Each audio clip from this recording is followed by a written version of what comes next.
Hello friends. మనం ఏది కోరుకుంటే అది మనకు దక్కుతుంది. అవును, ఇది అక్షర సత్యం. మన ఆలోచనలే రేపటి మన ఫ్యూచర్‌ని డిసైడ్ చేస్తాయి. మనం ఏదైతే పదే పదే అనుకుంటామో, పదే పదే ఆలోచిస్తామో, అది జరగడానికి యూనివర్స్ మనకు సహాయపడుతూనే ఉంటుంది. అర్థం కాలేదు కదూ! చెప్తా వినండి. సపోజ్ మనం ఏదైనా కార్ కావాలి అని అనుకున్నామనుకోండి, అది చాలా విధాలుగా మనకు కనబడడానికి చూస్తుంది. రోడ్ మీద లేదా మీ ఫోన్‌లో లేదా టీవీ చూస్తుంటే ఏదైనా మీ యాడ్‌లో మీరు ఇలా తీసుకుందాం అని అనుకోగానే అది కనిపిస్తుంది. ఇదేమి కోయిన్సిడెన్స్ కాదు. ఇది యూనివర్స్ యొక్క శక్తి. మీ మెదడు నుంచి వచ్చే బలమైన తరంగాలు ఈ యూనివర్స్‌లోకి చేరి అది మీ దగ్గరకు చేర్చుతుంది.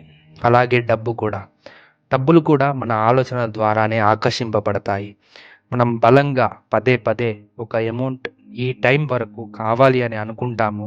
ఆ టైం వరకు అది ఎలాగో అలా మన వద్దకు ఆ యూనివర్స్ పంపిస్తుంది. మరి ఎలా చేస్తే ఆ యూనివర్స్‌తోని కనెక్ట్ అవుతాం? ఎలా చేస్తే ఆ యూనివర్స్ మనం కోరుకుంది మనకిస్తుంది అనేది నెక్స్ట్ వీడియోలో చూద్దాం. Until then thank you. Thank you universe.